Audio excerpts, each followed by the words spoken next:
For their new album, Drake and 21 Savage took over the media.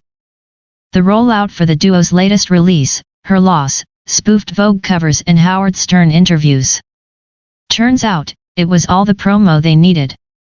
1 Savage and Drake on stage during Wicked, Spelhouse homecoming concert, featuring 21 Savage at Forbes Arena at Morehouse College on October 19, 2022 in Atlanta, Georgia. Prince Williams/WIREIMAGE. Last weekend, Drake shared an image of a Vogue cover featuring him and 21 Savage ahead of their new album, Her Loss, released today. Except, the magazine wasn't an official issue of Vogue. Instead, the duo had their street team distribute the faux magazine's recycled Vogue issues with Her Loss scrawled on the pages and models photoshopped with 21 Savage's knife tattooed on their faces around New York City. We'd all been duped. On the surface, the stunt seemed like a sly reference to Drake's Jimmy Cook's bar, "Don't tell me that you model if you ain't been in Vogue." But the duo's antics continued throughout the week. They released a fake preview of a Tiny Desk performance. A spoof of GQ's What's in My Bag segment with 21 Savage, and clips of a mock Howard Stern interview, complete with an overdub of Stern's voice. Drake and 21 Savage managed to have one of the most viral press runs of the year, except it didn't happen. Together, the clips make a general statement on how little artists of their commercial caliber need the press. Both artists have been around the proverbial album rollout board so many times that they decided to poke fun at the game itself. Neither Drake nor 21 Savage has done many interviews. Drake's last was a 2-hour discussion with Rap Radar in 2020. 21 Savage had a conversation with Math Hoffa's My Expert Opinion this summer. His next to the last interview was a 2019 ABC conversation about his ICE arrest. But even without interviews, they're not necessarily withdrawn. 21 is active on the Clubhouse platform, while Drake's endeavors constantly find their way on rap blogs and Instagram. The two have a combined 137.9 million followers on the platform, whom they can reach without a media outlet's intervention and resetting the dynamics of collaboration. Their antics didn't start with the fake Vogue cover, however. The duo announced Her Loss by interrupting the Jimmy Cook's video in the middle of Drake's verse, then holding a conversation for the duration of the video. The provocative clip poked at the notion of rap stardom. As the two stars dived into the fishbowl to prove a point, fans watch rap videos for outsized exploits, but Jimmy Cook's showed two rap stars nestled in mundanity. Drake has rented out Nike headquarters in Oregon for the star-studded Laugh Now Cry Later video. One of the few surprising things he could do in a video is hold a silent conversation. Fans were so enamored for a glimpse of them that they'd watch them doing nothing. And if viewers wanted to hear 21's verse that bad, they'd stream the song, which is only a plus. Drake knows exactly what strings to pull to go viral, and he's been doing so throughout the 2010s.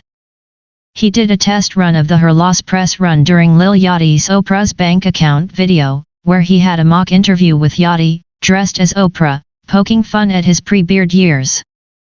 His album covers have also long been ripe for viral remixing. Most recently, his Emoji Tile certified Loverboy album had businesses and sports teams worldwide putting their spin on the cover in an effort to seem chic. Similarly, 21 capitalized on his viral Issa knife clip by titling his 2017 album, Issa. When fans joked about 21 Savage being born in the UK after his 2018 arrest, he admitted that he found humor in some posts. Both men know that the internet will laugh regardless, so they might as well be in on the joke.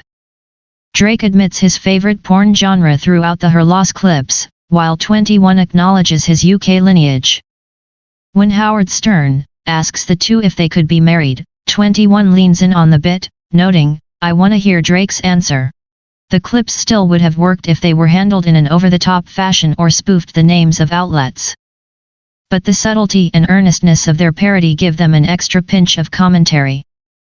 When Drake posted the Vogue cover, most people assumed it was real because it came from his page, a statement on the Instagram account as the most trustworthy source for artist news. Rap blogs and fan pages posted about the upcoming issue. Some also shared their tiny desk clip as if it was an actual performance after having been previously trolled by the artists. The rap media world is a free-for-all, being first matters more than being suitable for many outlets. The parodies exemplify how quick people are to believe something just because it's posted. The Howard Stern clips are as outrageous as one would expect a Stern interview to be, but he wasn't even involved. 21's bag of GQ tricks was expertly random. The drawdle in his bag elicited discussion on his intent in light of recent Kanye and Kyrie controversies. The most prominent artists know they're the most valuable part of the artist-media relationship because they can reach fans without the outlet. So instead of GQ getting the views on people wanting to see what's in 21's bag, he showed that he could do it himself. The first step in successfully pulling off the ruse was that they were big enough for it to be believable. Drake and 21 could get any of the placements they spoofed, which makes their subversion clever, but it will be annoying if up-and-coming artists start stealing brands' series to attach themselves to outlets that don't want to work with them. In 2018, battle rapper and artist Daylit posted a fake Funkmaster Flex freestyle on his YouTube channel and titled the video, "This is why they didn't upload it," stirring contrived controversy around the clip. The video has 3 million views, proving that the ploy worked better than simply posting a freestyle would have. There are already Genius-verified parodies featuring artists making their own videos made to appear as part of the popular interview series. Is the Drake 21 press run a glimpse of a future with fake XXL freshman covers, spliced together interviews with Elliott Wilson, and other forms of fake press? It's worth pondering when parody starts to shift into desperate theft. To this point, Drake and 21 haven't done any actual interviews for her loss. 2 weeks ago, Charlamagne thanked Lil Baby for coming to the Breakfast Club and told him, "I know it's gonna be a point where you're not doing any more interviews," and Lil Baby affirmed, "Yep, it's getting closer and closer." Like Drake, the higher Baby vaults up the commercial stratosphere.